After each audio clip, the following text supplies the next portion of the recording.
passes without incident. You all wake up the next morning fully refreshed and ready to face the day. Excellent. Nice. I'm still feeling a little bit embarrassed by my evening's failures, but I try to make up. It happens to every guy sometimes.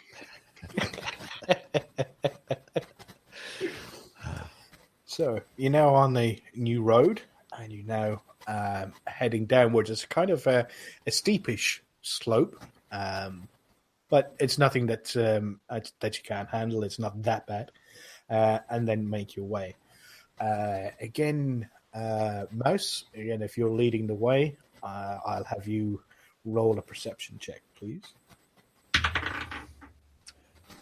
And let's see, perception. So it'd be a 9 total. You do not see anything.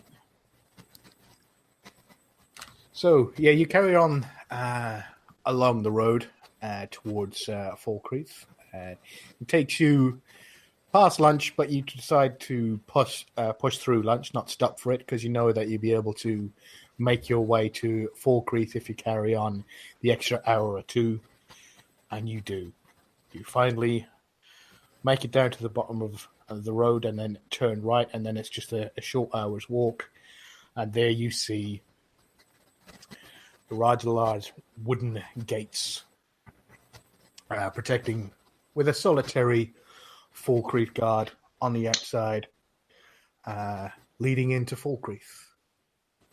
And pulling your cow along behind you, and the guard kind of noticing it, approaches your lot. So what's the marching order here?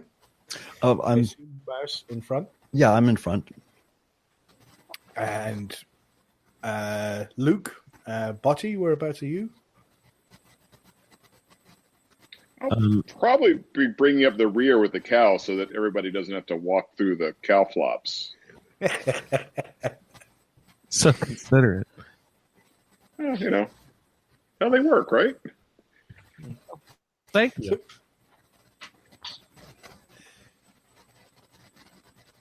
So you approach up there. So Butty and Jaquai will be in the middle. You walk up, and the guards sort of like he was leaning against the guard post, sort of like got off of it and sort of like righted himself, seeing as he's seen some travelers approach, and he doesn't seem too worried. You know, he's got the nice purple sash and some sort of like a nice, really deep dark purple material covering over some leather and some chainmail armor. It's kind of like a mix in between the two, and he's wearing this full face helmet that you can't see his face. It's completely guarded over with a face flap.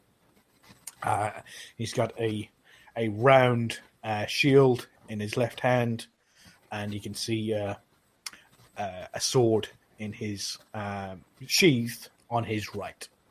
And he just sort of like stands up, and he sort of like kind of leans over as he's looking around, Mouse, to see you walking along, dragging a cow behind you.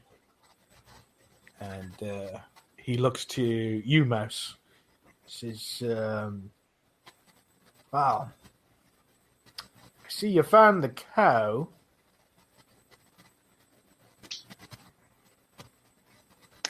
Yes, I'm sorry. I thought you were going to say more. Yep, we found this cow wandering down the road towards Haldir's Cairn, and we decided, since I recognized the brand on the back, that we'd bring it back to Matthias for at Corpse Light. So we'd like to bring this cow in and return her to her owners.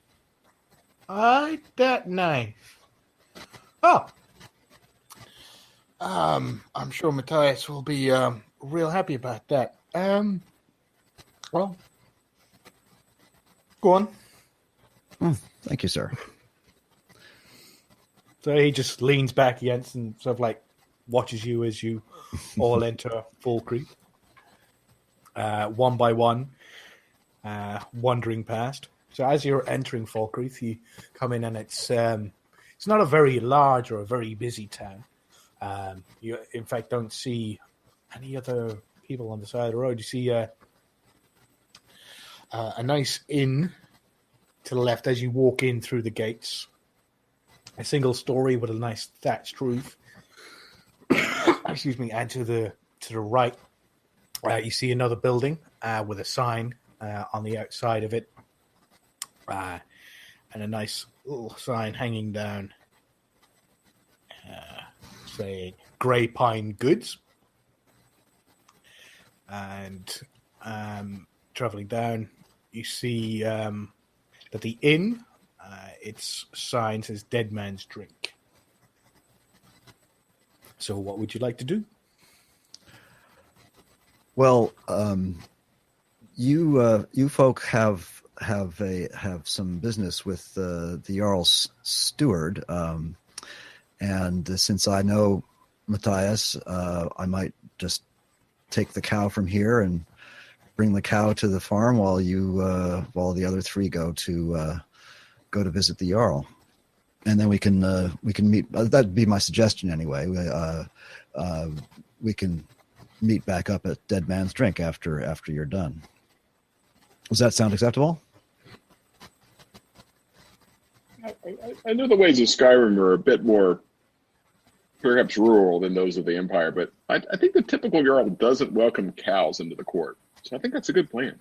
Yeah, that's kind of what I was thinking. Mouse says that, but clearly he's got other reasons for not wanting to go into the Jarl's house, longhouse there.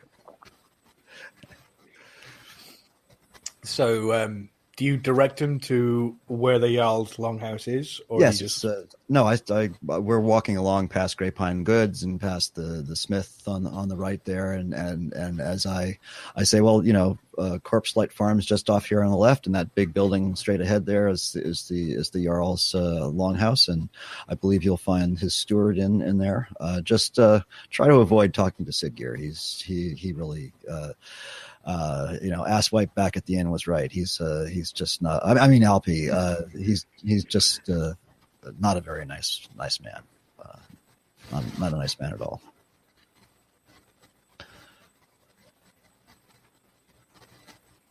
Okay. I hand Bossy's reins over to Mouse and walk towards the longhouse. Okay. So you head off. So we'll take care of. Jaquai, do you and Butty follow along with Luke towards the longhouse? Yes, definitely. Yeah. So you guys make your way towards, and as you're passing along, you see the smith that Mouse was talking about. And there is a rather large Nord smith there, and he's not actually working. He's just leaning against one of the posts next to the overhang that's next to the forge, and he's sort of like just watching you enter town. As you see coming in, he just gives you a little nod as you're walking past.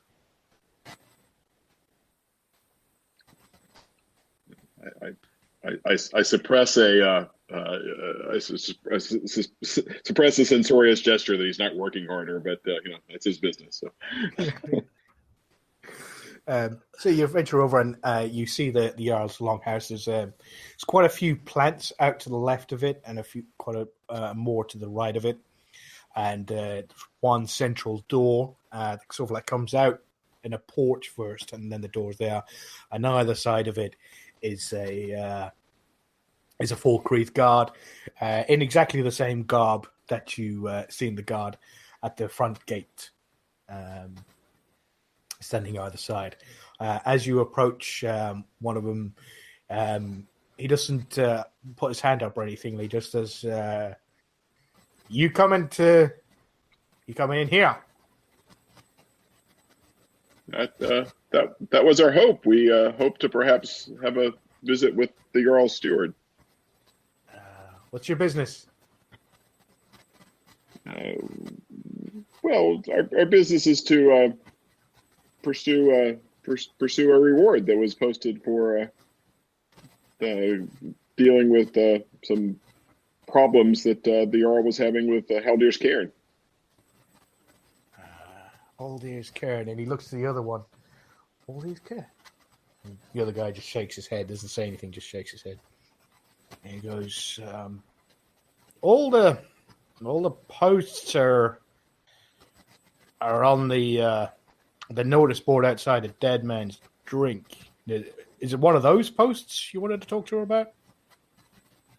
No, this was down the road a couple of days' march at Alpie's place. I don't think we put... Because if you're talking about a reward, you got to speak to her first for her to know that you're off doing it. We can't just have like 30 guys walking off to the same place to do the same thing, you know? You can't. Go in and speak to her, but I'll come. Actually, I'll go with him. Hey, you make sure everything's. I'll go with you. So he opens the door and sort of like invites you in. Okay. I nodded in thanks and entered the longhouse. Give me 1 second. Just gotta cough. So all three of you come in following this guard, and as you enter, it's quite a long house, as determined by the name. In the center, you've got this rectangular fire, quite a large one at that, with loads of logs on it, and it's burning real good, keeping a nice warm feeling inside. You've got some benches to the sides of the longhouse, and two sets of stairs on either side. And right at the very back in front of you, there's a little step up, like a little platform, and on there's a chair, but there's nobody sitting in the chair. And the guard comes in, Eddie stands next to the fire, and he's looking around, and then he looks up and he goes, Denya, are you here? And a couple of minutes, he goes, yes, just give me a moment. Oh, there's some folks here to talk to you about. Well, I'll let them tell you. So she goes, oh, fine, I'll be down in a second. So it takes a couple of minutes, and then you see this very large, very tall, a high elf, a Altmar, come down. She's actually a little bit taller than you, Luke. Very refined. She's wearing very fine clothes and walks very carefully and very... I'm trying to think of words how to describe it. Very refined. And she slowly comes down the stairs as she's holding the banister. She goes, oh, hello there.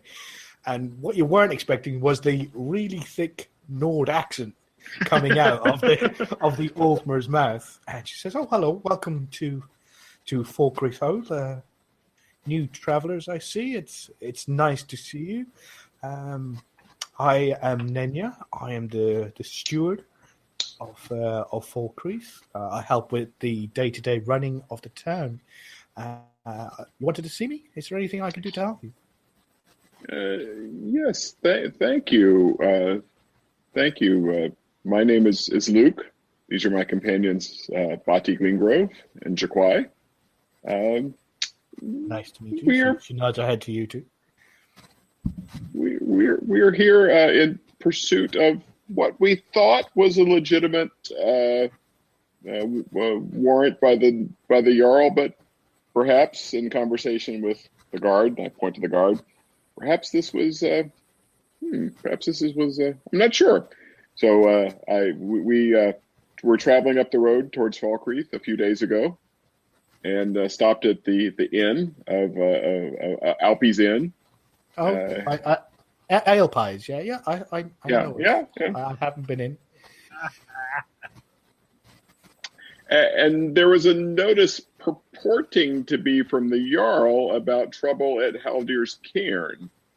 But the guard here seems to not be certain that the Jarl had posted such a notice at Aelpisian. Oh, but it's so far away. We wouldn't actually post any of our postings there. All of our postings would go on the notice board. If anything, any help that we needed would go on the notice board outside of Dead Man's Drink. If I may ask, what did the notes say, or what did it look like? Do you have it with you? Well, did one of you get? I left it there. Did I think we left it on the. I think we left it on the board. It was and perhaps again, I'm new to your hold here. Perhaps in retrospect, it was perhaps a bit more crudely written than a notice of the Jarl. And yes, because I would write all the notices myself.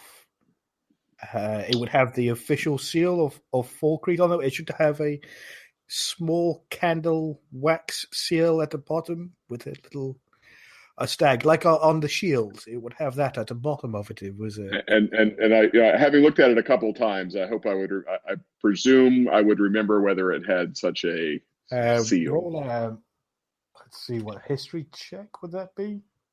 Intelligence, I would say so. I'm proficient in history, so that may actually, if that's appropriate. Let's see.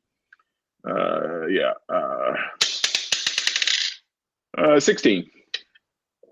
16, yeah. So you remember that it says something not right going in that old ears Kern, spelt incorrectly. And you relay this to her, and she said, I somewhat abashed. It's like, in retrospect, perhaps I should have realized that the Jarl Steward would have been a touch more polished in her communications. If I may ask, what? So there was something going on in Haldir's Cairn. That's quite the I want to say tourist trap, but it's quite the area for travelers or adventurers like yourself. They usually venture there, but was there a problem in that? A bit. We encountered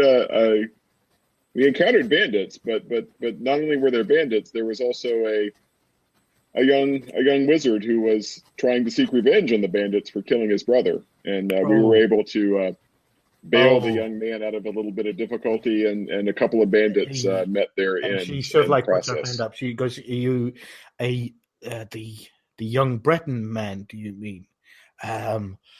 What was it? Gernand? Was it Gernand? Is that who you mean? Alandian Gernand, yes, milady. Oh, yes, we had heard about that. And you say you dealt with these bandits that attacked him? Yes, there were two. They had been actually, unbeknownst to Alpi, I think one of them had been spending some time at his inn. Perhaps that notice was an effort by those bandits to lure unsuspecting adventurers into a trap. Now that I understand the full measure of it. Oh dear. This might seem strange. So I assume they attacked you. And seeing as you are here, either they escaped or you dealt with them, yes? We dealt with them. I understand. Now, this might seem a strange question. What exactly did you find on them? One of them had an axe that Alandian claimed was his brother's, and we did not dispute his claim. Mm-hmm. We allowed him to keep the axe. We actually, and I point to Body, my companion here actually acquired what appears to be an ordinary bow from them. Mm-hmm. Yes. And we acquired a few small coins, and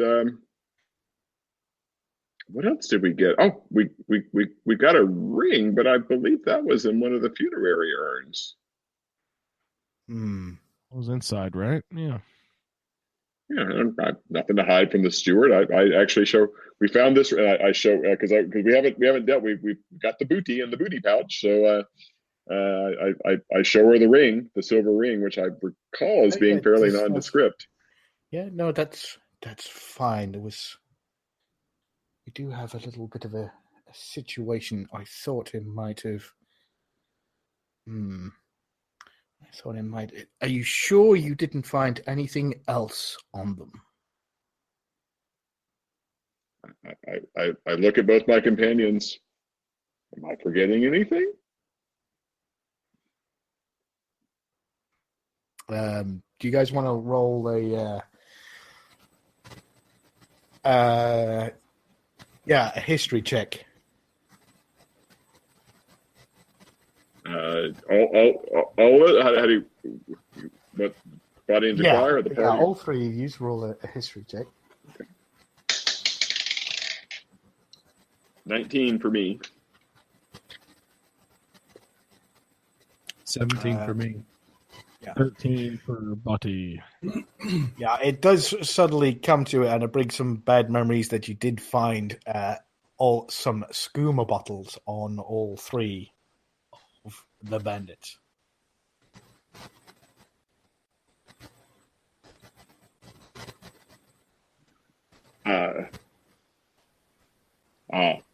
Wait.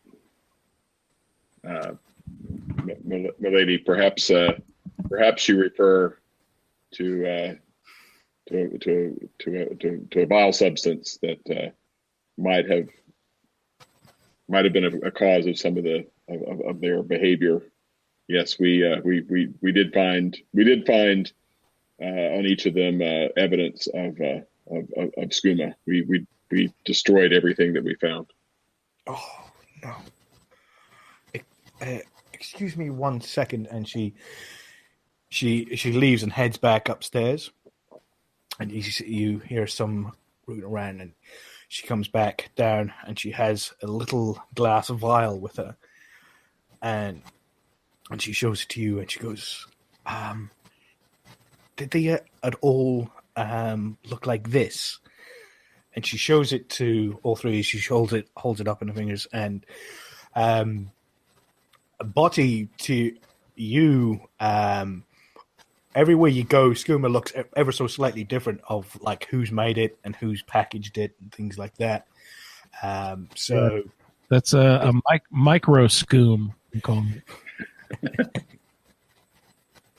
But she goes, hey, there's the bottles that you found. The skooma, were they in bottles like these?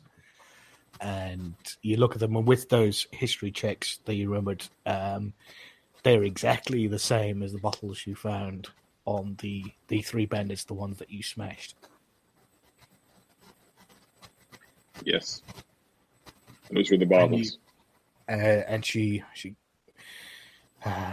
say you destroyed them, all of them. Yes. Didn't we toss one down the hallway? Did it necessarily break? It must have.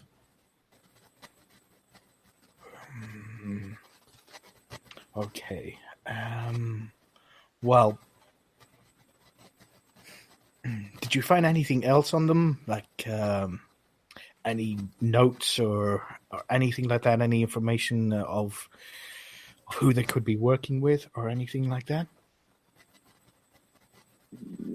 And I sort of make a visible show of racking my brains. And Luke prides himself on book learning, and I don't remember anything. That is a pity. I was not aware of any situations at Holdier's Cairn. But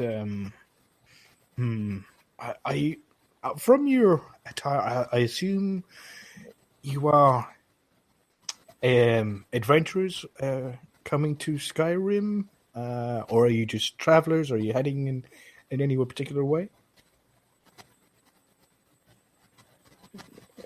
At this point, I look to Jaquai to see if he wants to volunteer anything.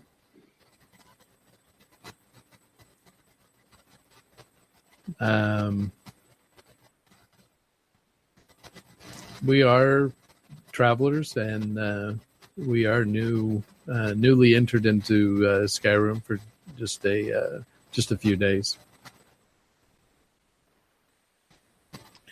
I was just wondering, we get quite the few travelers arrive in Falkreath, just across the border.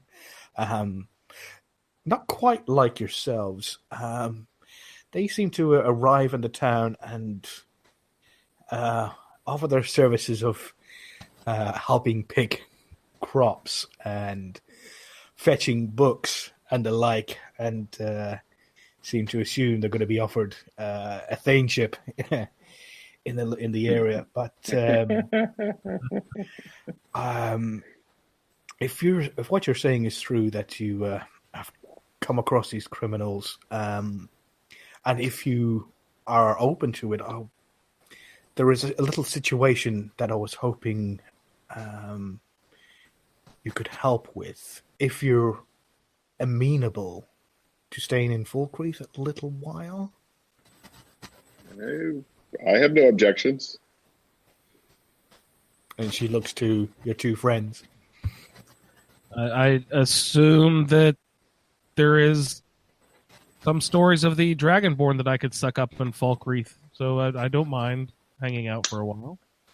So you are an adventure fan following in his footsteps. Well, actually, you have come to the right town. He is, well, it's mainly an honorary title, mainly, but he happens to be one of our thanes here too. And there is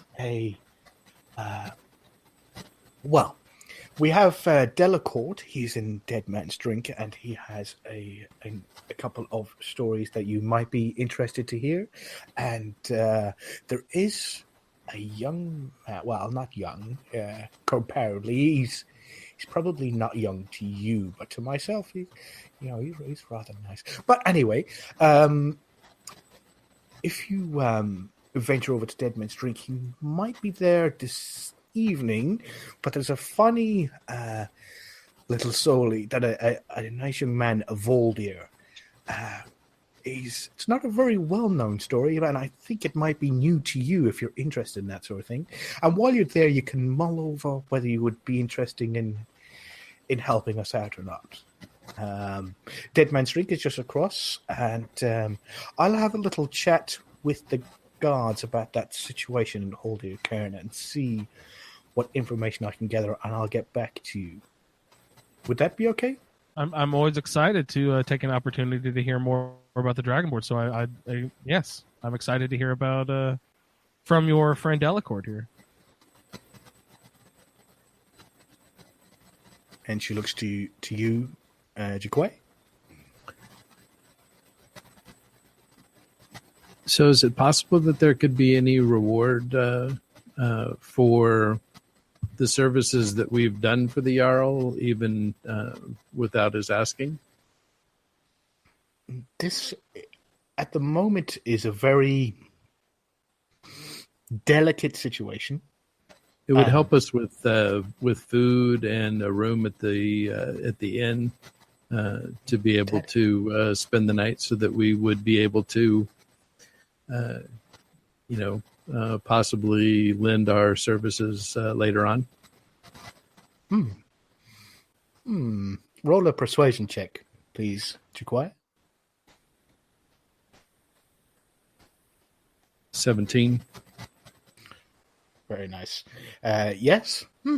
That sounds perfect. Nice.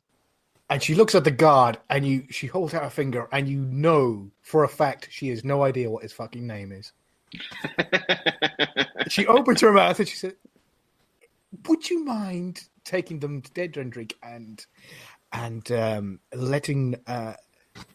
Nari to take care of them, and anything is on me. Their night and their food they're on is on me for tonight. Thank you." And she puts her hand up and says, "Thank you to you too as well." And she darts off back upstairs. Well, Wonder what Mouse is going to do now. We have our newfound friend, Mouse, on his way. He's just left his party to go in and talk to Nenya the steward. And they're all he's now heading towards Corpse Light Farm. So, are you just heading straight to Corpse Light Farm, Mouse? Yeah. I'm just gonna take I know where the cow probably came out of that little pasture right behind the farm there. It's so I take the little road between Corpse Light Farm and Dengir's house and walk back and look for Matthias, who I will assume as usual is tending to the potato patch. And right, he is. He both him and Inara are at the back, Teddy, and Matthias is actually in the process of hammering on a little machine. It looks like a very simply made mill that you would usually have an animal attached to it moving around. But currently he is in the process of trying to repair the end of it, probably in the hopes of adding a new animal to be able to push it around. So what do you do? Well, leading the cow, I walk up and, "Good day, Matthias. We found your cow on the road to Haldir's Cairn. I can see perhaps it got away from your mill there." He looks up. He goes, "That was fast. Damn." He goes, "I only told Nenya to put the post up the other day." Oh no, we didn't see a post. We were on our way. I was leading a group of newcomers to Skyrim that I met up at Alpo's Inn up there, and he's going to get you for that. You know that, kid. Don't tell him. I know. I'll bloody tell him. He goes, "Thank you, kid. Thank you, boy. I you have no idea what my back's like ever since. I'm tired of my own complaints now." Yeah, I can imagine. Just stay there a second. And I've forgotten her name. Sorry, Indara. Sort of like she goes, "Oh, thank you so much." She goes, "He's been trying to do it himself. I told him just fix it and get a new cow and put it up, but no, you know what he's like." I know, and I know things have been tough for you for the last few years since the awful things that happened. So I wanted to make sure we got the cow back to you. Yeah, thank you. And a couple of minutes later, Matthias comes out from back, and he goes, "Here you go, gold piece. There you go. Thank you so much, kid. And there's an extra couple of silver there as well." And he goes, for doing it without even fucking asking. And he looks at the wife. Done it without even fucking somebody asking him. That's a good kid. That's a good kid. Goes, well, you, boy. Matthias, I will accept the coin. I appreciate it, but I do help people that help me, because that's what keeps us all alive. So I didn't do it for the coin, sir. You're good people. Yeah. Now the bull's back. Now the cow's back. Now I smell bullshit. You have a good one, kid, and make sure You see right through me, sir, as always. make sure you get the coin up front from those fellas. You know what these foreigners can be like, so make sure you get the coin up front. Right? They seem like good folk. But thanks for the advice. Thank you. You have a good one, kid. Thanks. You too, sir. So you finish up with Matthias and I assume head back to Dead Man's Drink. Do I encounter the rest of them on their way there, or are they already there? No, they must. Let's see. Can I walk around? Actually, yeah, you probably meet each other walking back. It wasn't that long of a because you had a little bit of an extra long walk, and they had a bit of an extra longer talk than you. So yeah, you probably meet each other, heading both towards Dead Man's Drink. So Cowless Mouse returns, walking along and heading towards the inn as he joins up with the rest of you. So how'd it go? What happened? It was interesting, and I relate what Victor heard. Who? Just to fast forward, Who's Victor? Luke tells Mouse everything that we talked about with Ninja.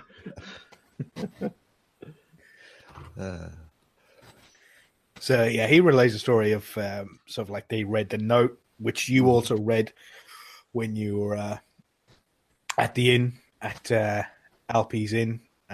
You read that note as well, and he tells you the story of what he now suspects was a ploy by the bandits to try and get Alandian and them to take each other out. And this is, of course, the first I've heard this whole story. So that's and I say something like, yeah, I didn't think that was a legitimate. What's the word? Contract. Yeah. I did not realize that you had been involved with that. So as you approach Dead Man's Drink, it's differently shaped than Alpi's. It's got a porch coming down, so it's got an overhang, a few steps leading up, and only the one window on the right-hand side. And just to the left of that, near the door, is a similar notice board, but a little bit larger, and with quite a few notices on there.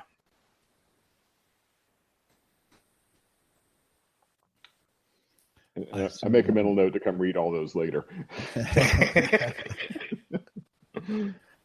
I assume one of them is mine. Yes, I glance over and see that some of my notices are, or that my notice is still there. Yep, one of your notices is on there, so like offering your services. You also see one there from Corpse Light Farm, offering a gold piece if anybody finds his cow. To come and talk to Nenya first to make sure that, and it has written on all the bottom of them in capital letters, talk to Nenya first at the bottom of all the contracts. Well, as I go in, I'm going to reach and pull the cow contract off the notice board, so nobody else goes looking for it. Fair enough. So you all head in to Dead Man's Drink. And as you walk in, it's instead of having a hearth on one side, it's got this one great big fire, similar to what you gentlemen saw in the Jarl's house. It's one long fire right through the middle, with a sort of like large stacked rock wall all the way around the outside of it, with tables and chairs set to the side of the walls, kind of surrounding the fire, making the fire the central theme of the inn. To the right, you see the two tables at the back are taken up by about 4 Nords All of them in similar sort of garb. They're all sort of like wearing workman's clothes, and all of them have pickaxes with them, sort of like tools, sort of like in bags next to them, and pickaxes with them. And over to the left, nearer to the bar, you have a young man, sort of like dressed in a blue tunic. Well, not a youngish man. He's probably late 30s, mid 40s, and he's strumming kind of casually on a lute. And then at the back, right near the bar area, you have two women, one behind the bar, and she's dressed in sort of like simple, sort of like a blouse and a small skirt, and she seems to be an imperial. And just to the left of her is a larger, taller, bustier Nord woman in a grey sort of like shawl over the sides with a yellow dress down the front. As you all step into the inn. Well, since I know Falkreath, I might go over and greet Valga.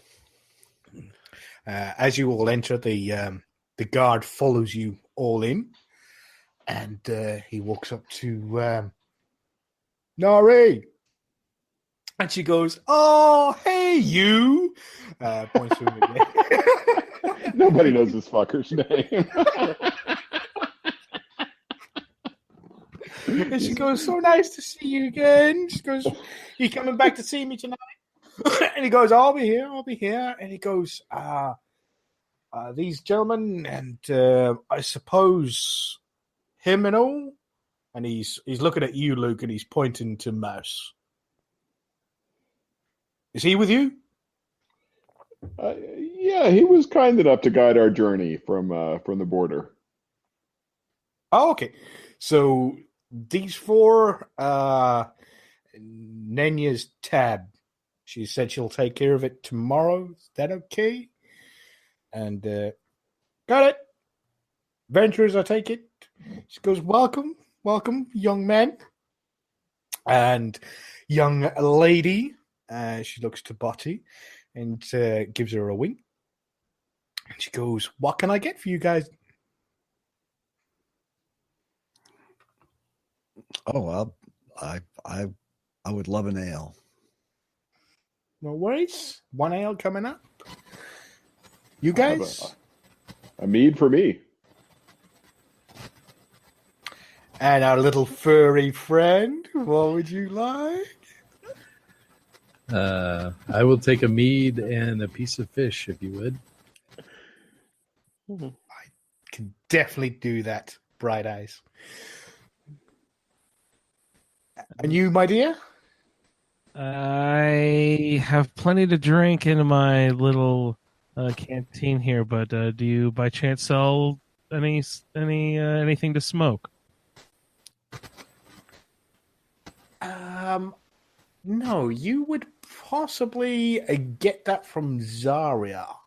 Not too many smokers around here. Try Zarya. She's probably going to be your best bet for that. So no food for you, darling? Mouse pipes up and says, Nari, do you have any of that awesome Horker loaf? I thinking about it, I could sure use a piece of that. That would be wonderful. 1 second, darling.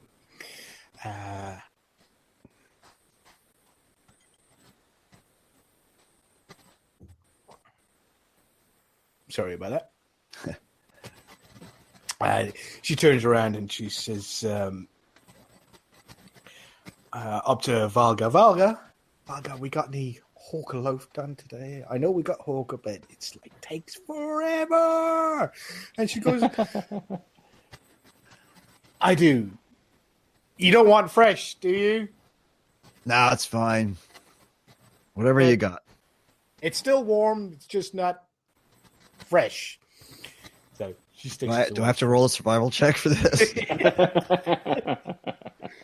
So you guys take a seat there, and they're kind of rowdy, so you might want to sort of like come up towards this sort of end, the kitchen end, as she points to the miners all at the back of the inn, which you actually haven't seen before. There isn't a mine, mouse. There isn't a mine in the grounds or anywhere near, so it's kind of strange to have miners in the town. Yeah, The town inn. Mouse was wondering about that. So, you all take a seat around the table, and it's sort of like facing outwards, and you can look at the nice flickering fire. And in the light background, you hear a sort of like a very slow strumming lute. And at the back, you hear, in a very rowdy voice, large Nord, sometimes not altogether Nordish, sometimes it's very weird colloquialisms that not even you would understand. Insults being flung at each other, and you hear the rustling of dice in a wooden cup and being slammed down on the table. And one of them screaming out, "Your mother was a hawker's tusk lover," and such. And you see the passing of copper back and forth at the table at the back with all the miners on it. Seem to be playing some sort of game.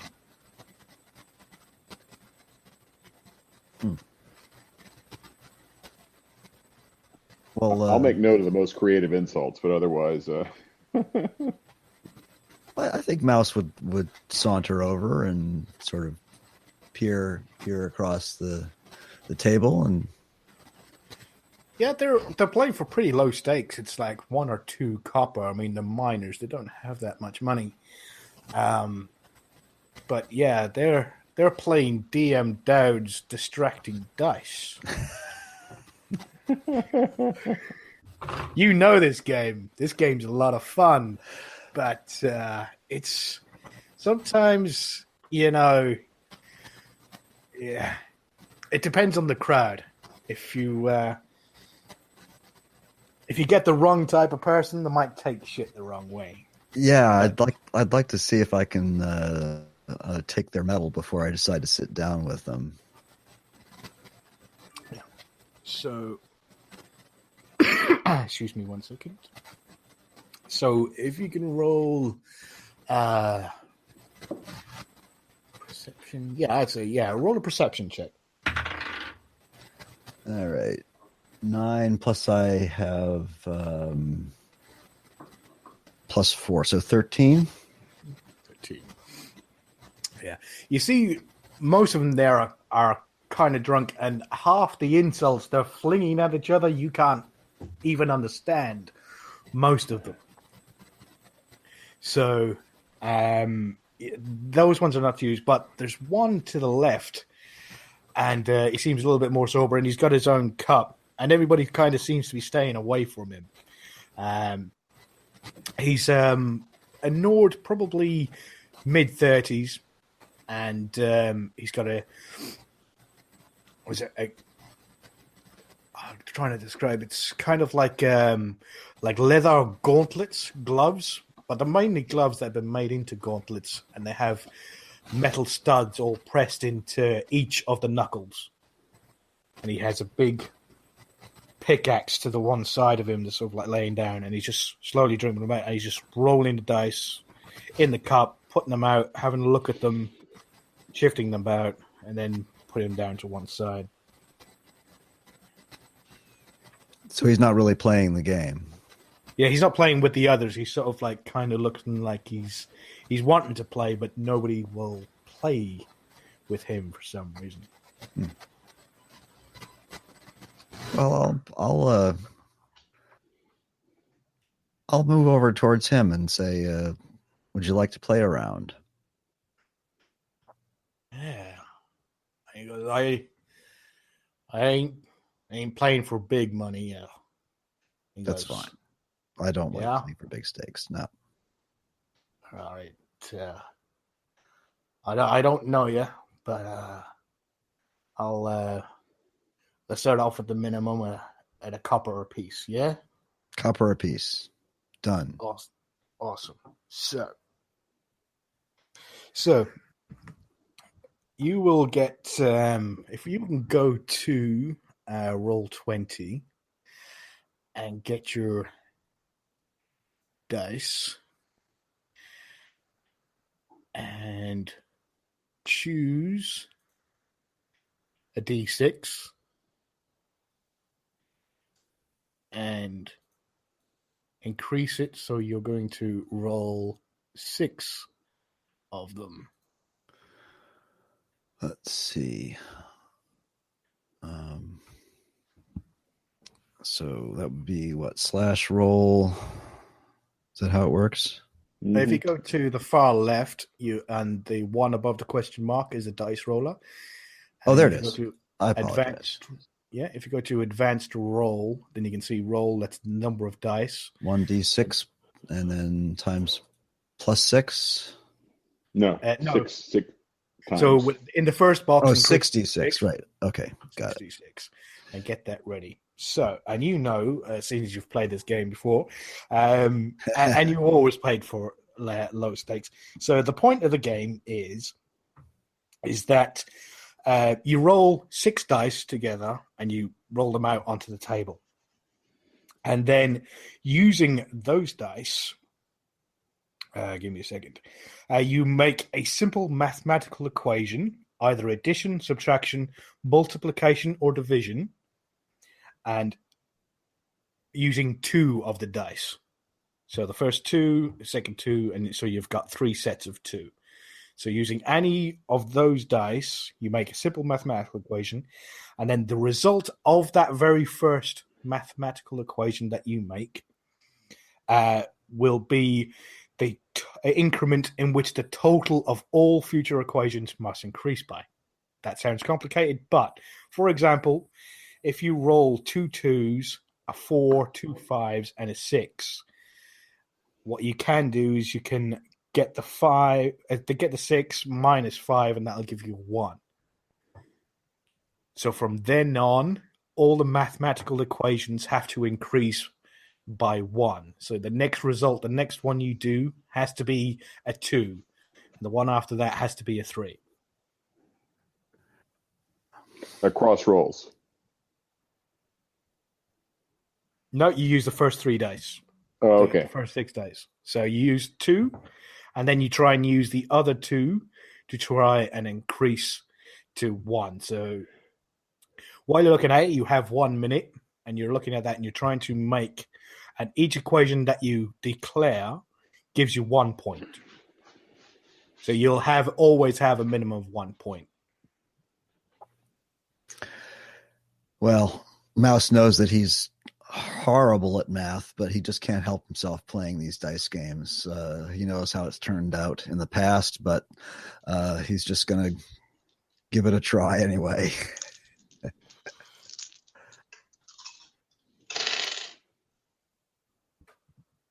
So I should roll? Yeah, so if you roll those d6, and then for the next minute, you're going to try and make, so that the very first equation, so if you get, there we go. Oh, crap, they all landed behind. I got, I see. So I've got 3 6s, 2 4s, and a 5. So your minute starts now. So, Ginger, what are you going to do with that? That's a pretty crap roll you got there, Ginger. You're not going to be able to do anything with that, especially with those daggers you got. Some abysmal daggers. You couldn't hit the broadside of a bomb with those daggers. No, I can't add 4 plus 4 and equal 2. So let's see. I'll take a 6 minus 5, I guess. And is that correct? Is that a good, and take a 1? Is that how we're working? Yep. Okay. So you've made a 1. So then the next mathematical equation's got to equal a 2. Oh. And it's Okay. got to increase by 1 each time using those 6 dice. Oh, I got it. I get it. I see. I thought this was by turn, but it's by all six. I get it. Yeah. Okay. So 6 minus 4 is 2, and that's as far as I can go. Unless, Okay, let's see, 4 is it's 24. No, I can't. I can't. Yeah. Well, can I continue to use all 6 dice? Nope, you can only No. use 2 dice at a time, and then you use up your dice. The dice that you have used, you can roll again. So you can roll the one of the 6s and the 5, and you can roll another one of the 6s and the 4. So I can roll 4 more dice, You basically. can roll 4 more dice. And Right give it a now? little bit of a leeway. Yep, you can roll them now.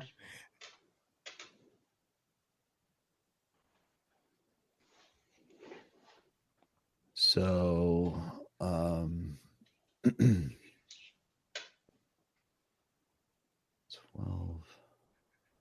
So I need a 3. So, 6 minus 3 is 3. And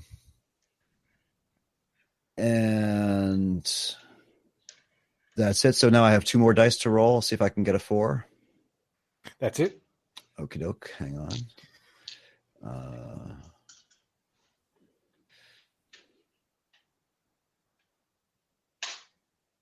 And I'm done. You're done. So usually you would have exactly 1 minute, and then your time is up. But seeing as it's your first go around, And I'm drinking ale. Manhattan. So we'll say, for the argument's sake, that you what was that? You made 1, 2, 3, 4 points. Yes, I only managed 3 equations. 3 equations. So that's Yeah, 3 points. 3 points. Yeah. So as the whole time as you're rolling these and trying to do your equations to try and figure it out, he has been calling you all the names under the sun, questioning your prowess with your daggers, and making disparaging remarks about your haircut and hair color. Which Mouse is studiously ignoring, being quite used to ignoring things like that. So now it goes back to his turn. So, and he will now roll. Wow, that's the same, almost the same roll. Yeah. So 6 minus 5. You will know that during this time, while he's trying to do this, you should be screaming obscenities at him, trying to distract him while he's trying to do his calculations. So 6 minus 5. I'm sorry. What was that behind your shoulder there? I 4. Oh no, it was just another ugly Nord. Sorry. Hey, So I Oh, get sorry, 2 Luke. I wasn't more. referring to you. 4 dice. What's that lump in your pocket there? And down there. And what do we have? We have 5 minus 2 equals 3. And what do we have there? So 4. No, so I got to roll another 2.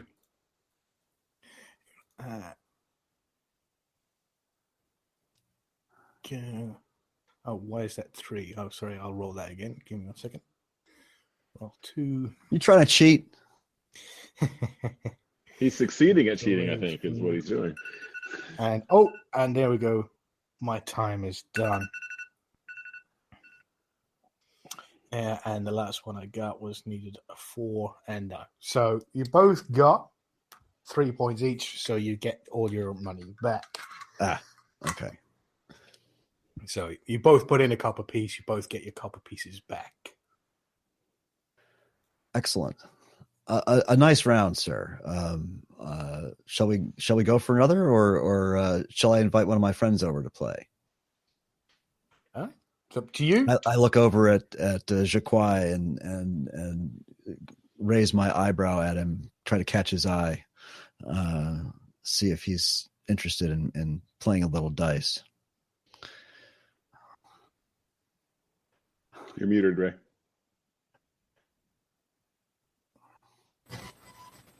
I was stuck on that other screen. And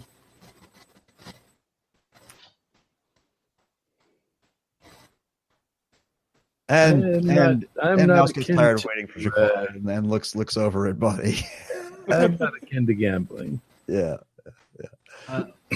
While that was going on, Body had sort of shuffled over to the person slowly strumming lute and was tapping my drum out of my pack.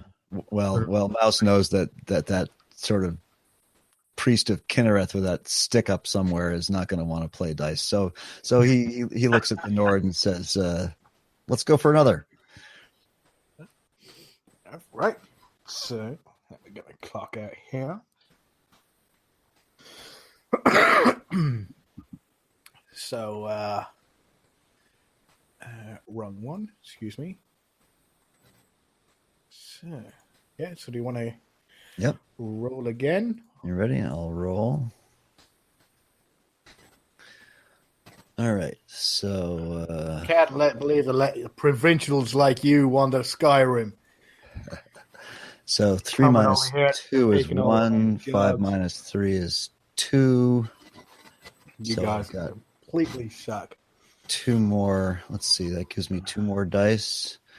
So, or no, wait. 6 minus. Yeah, but I'm going to have to go with my first instinct there. And just roll. 1 plus 1 is 2. Nope. That's it for me. You just got the one. I got 2 turns. I got 1 and 2. Okay. I know how many calculations, how many equations did you manage to make? 3. Okay, so Or did I? Did I make 3? I don't know. I can only do addition and subtraction. Multiplication and division is tough for me. So, let's say, well, if you made, so you made 2 from your first one, right? Yeah, and then You couldn't have made one from 1 plus 1. no, I couldn't. I could have. You did 2. I already had 2, so 1 plus. So I guess two equations. It was Yeah, but you would have rolled the dice that you did use, not the dice that you didn't use. So you would have rolled another 4 dice, not 2 dice. Oh, I'm sorry. So roll 2 more and But you no, got I 1. screwed up. I didn't play the game right, and it's time is up. Yep. So let me roll. Let's see what I get. So No, that's interesting. I mean, have you ever seen a roll like that, sir? That's a flush. 1, 2, 3, 4, 5, 6, or would it be 6, 5, 4, 3, 2, 1? 4 for We could count differently. Perhaps 2, 2, 3, 6, 1, 4, 5. Well, I've never seen anything like that. That's amazing. Roll again. Are you sure you can count? So 5 minus 2 gives me 3, and nope. So roll 2. No, it's 5 minus 3 is 4. Looking for 4. And there we go. So I minus 3 again. So You beat me. it. Well played. Well, the local was taking his turn. I wander over with my meat in hand and sort of loom over Mouse a little bit because I got about a half a foot on Mouse here, and easily. I kind of loom over him. And at the end of this, I said, "Come on, let an ugly Nord have a turn at this." And I look just up sort in of push surprise. Mouse away. Yeah, I look up in surprise and say, "Absolutely, have at, sir." And I throw my copper on the table and move over to listen to Body play the drum. All right, so I'll put my copper down. Awesome. You're a big an incher. All right. Come on. I ain't going to go easy on a man of the cloth or whatever. He's had a few. I got to do the roll first. That's right. Sorry. Roll. D6. All right. So we do 5 minus 4. 5 minus 4 is 1. 4 minus 2 is 2. 6 minus 3 is 3. So that's 1, 2, 3. Do I keep going? Yep. Roll all 6 again. Okay, gotta get a 4. 5 minus 1 is 4. 4 plus 1. Let's see. 4. Let's see. I can only get 2. So so 5 plus 1. Let's see. No, 4 times 1 is 4. 1 times 5 is 5. So I get to roll 4 more. That's 5. Now I get to roll 4. And I got to get to 6. So 5 plus 1 is 6. And I can't get to. So I can roll. I get a 4 and a 2. So 1 plus 6 plus 1 is 7. So I can get 8. Can't get 8. All right. So I got 2, 3, 4. I think I got 6 there. Knowing what you do for a living, I am not surprised how well you did. So that was and this is Luke's hidden vice. It's like he's a show off. So we got 3, 4, 5, 6, 7 points. Wow. All right. So Yeah, Mouse is glancing over now and taking some interest in this.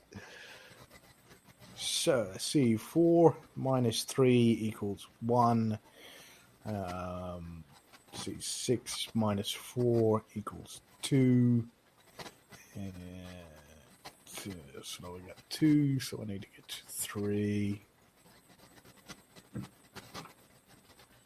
And that's not moving. There we go, roll 2.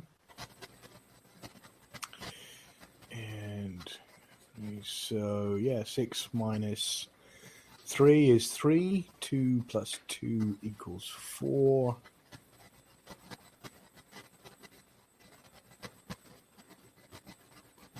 And 4 plus 1 is 5. And so roll 2.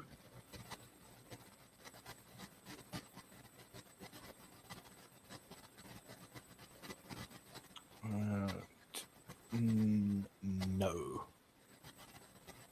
Right. So I only got 1, 2, 3, 4, 5. Yep. So you win the pot. You're a copper richer. Luke. And I take up my winnings and I go over to the bar and I buy the guy a drink of whatever he's drinking, and that's my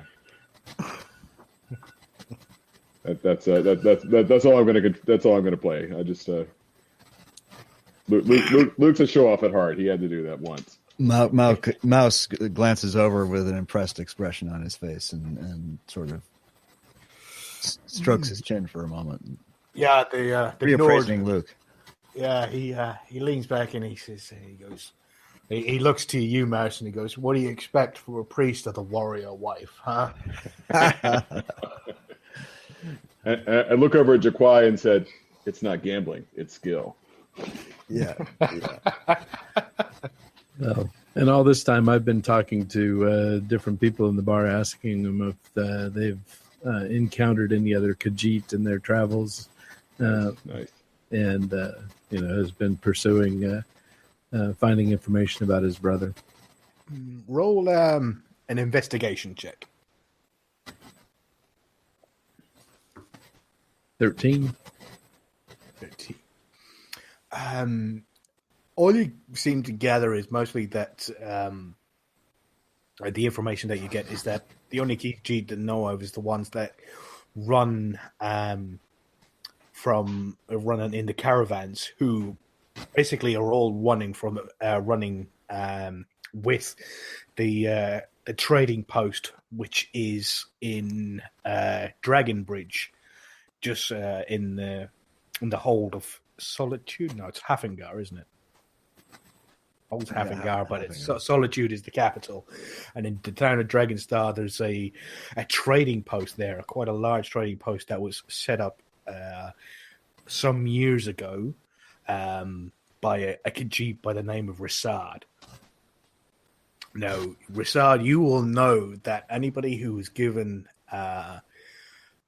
Re before their name is somebody to be admired, a man of great worth. You already know one of those. He's your master back at the monastery. He is also a Re.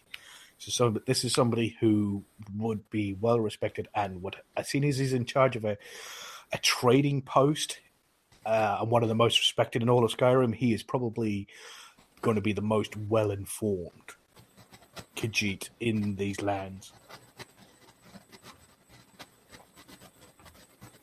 And that's pretty much all you get, is that any of the Khajiit that they know of works for the trading post, and they come through in carts, taking their goods out of the country, and out of the province and into the province and back, and around, traveling from town to town.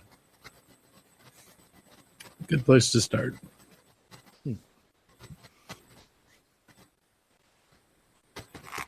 So, and Botti, you were over with Delacourt? Yes. I was playing my drum. And very well, I might add. Very well. Well, thank you.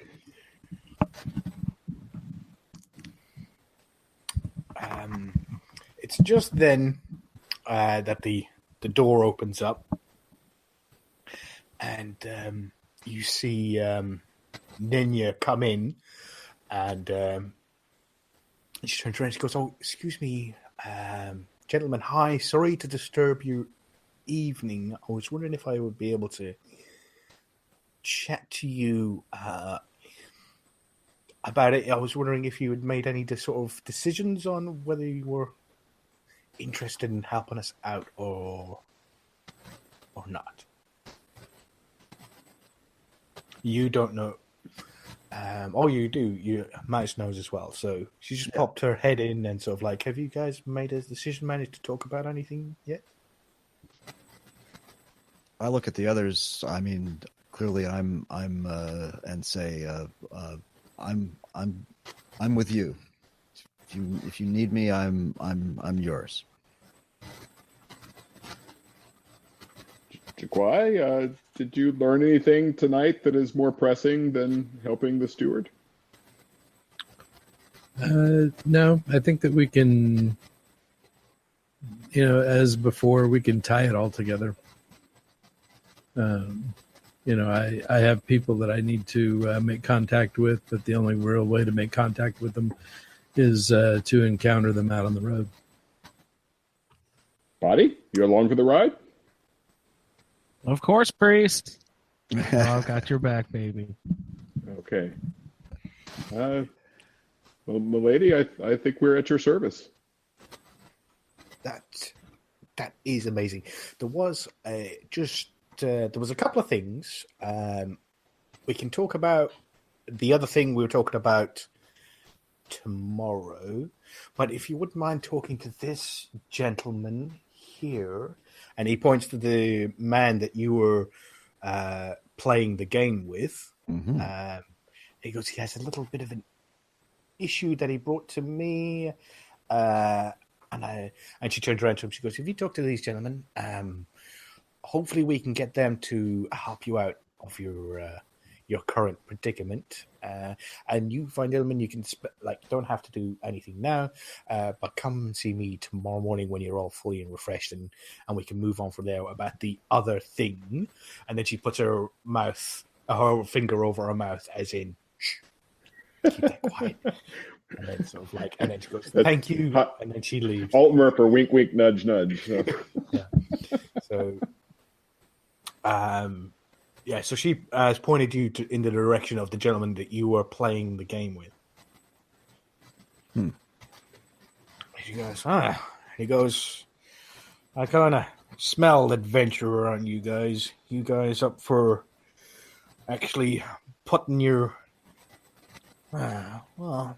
money where your mouth is, putting your sword arm where your mouth is? I don't know what the term is. Whatever. Do you guys want work? It's paying work." Tell us. What do you need?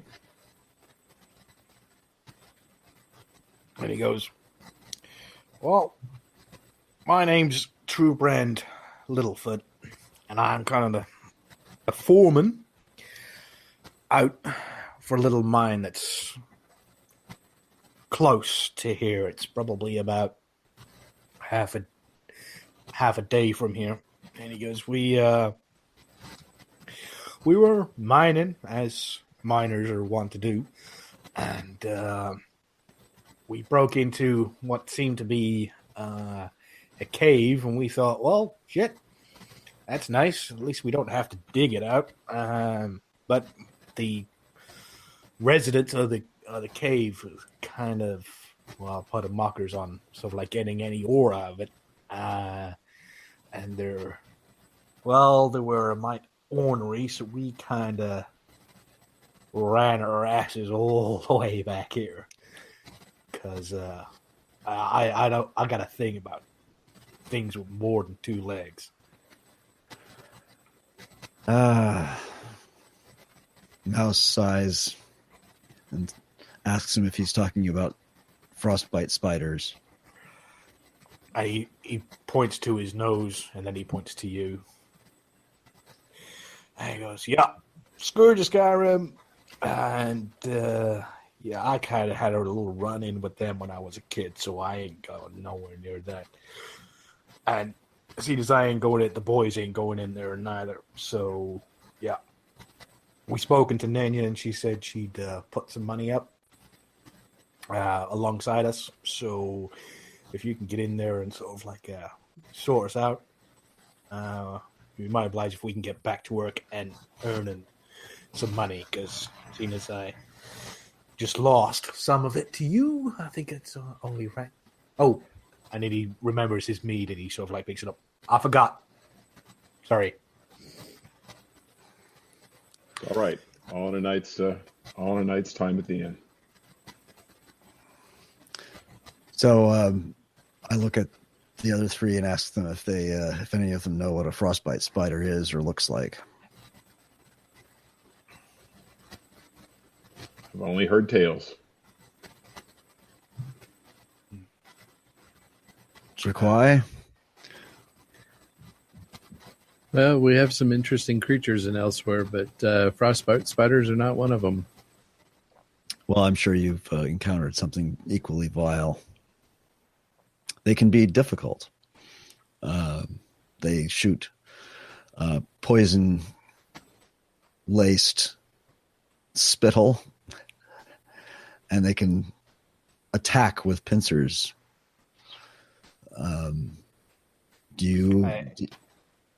And the horn guard turns around and goes, and they get mighty big.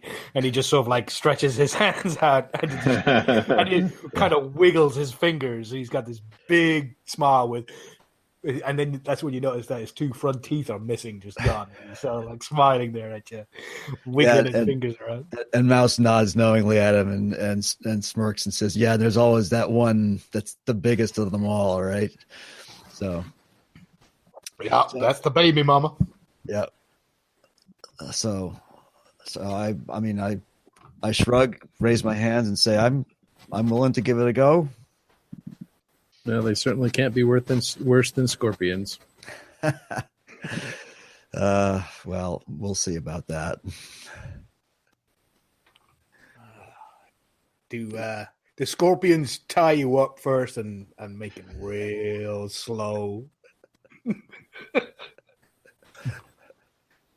Well, I make it a point not to get caught. Yeah, good thinking. So if like he sort of like just points his finger at you and sort of like nods at you, Mouse, and you go, mm-hmm. And he goes, so are we all good? What's your price? See, there's the question I was looking for. Paying job's 50 gold. And goes, and that's everything. And what you kill, you leave behind. And Nenya says that she's got a deal work out with Zarya. So what you kill, you leave behind. So Zarya wants the venom for her alchemy. Yeah, well, she's putting in some of her gold as well. Okay. So Fair enough. 50 gold is a good price. Do you guys agree? Indeed, a fair price. perfect. Can I ask this Nord gentleman, Truman Littlefoot? Does he have any idea how many of the spiders are in there? Well, if you go by my dream last night, about 200. And how much meat did you have before this dream? Well, probably about the same number. A little close. Yeah, Maybe a little bit more. Maybe less. He goes, but eyes. I just seen lots of eyes and lots of skittering about. So I do know that I saw one huge leg, and there was probably I saw 3 spiders and then a huge leg. 3 spiders and a huge leg. Okay, so perhaps the brood spider and a few of her. So and then of course Mouse is going to want to know exactly where this is. And he goes, well, if you leave Falkreath by going out past was it Grapevine Goods, go at that exit. South exit. Mm-hmm. Move down. Probably go back up towards the road as if you're gonna go up to Holdear's Cairn. And just before you get to the turn off to head up towards Holdear's Cairn, you'll see kind of like a little pathway. It's a fairly new mine, so it's probably well not trodden. If you were moving pretty fast and weren't paying much attention, you probably would have walked right past it on your way into Falkreath. But yeah, basically the way he's describing is that where you basically walked right past this mine as you're walking down into Falkreath. Ah, good, sir. Truman, I'm glad to hear that, because I know if you continue on up the road a little farther, there's an abandoned tower up there that can be a rather sketchy place to get near. So it's not far. It's about a half day's walk. Yeah, pretty much. Well, so thank you guys. And he sort of like sits back, all right, and he goes, right, boys, we should be taking care of. We should be getting back to work by the end of the week. And a few of them are like, and the other ones are. Oh. And what day of the week are we in right now? Was it? That was probably morning, so it's probably been about 3 days. So yeah, you're looking at like Tyrdes. Possibly. Okay. All right. It's only been like it's been less than a week since you guys arrived at Alpi's Inn. Well, Mouse says we're not going to make any promises about the end of the week, but we'll do our best. And a couple of them go, and you'll go, yeah, hold it. Right. Well, if nobody else wants to get anything done today, we can call that an episode, I think, where you guys can head off to bed in the rooms in the Dead Man's Drink, and on Nenya the Steward, get some sleep, get some mead, have some food, get some sleep, and get ready to set off for the next day tomorrow. Awesome.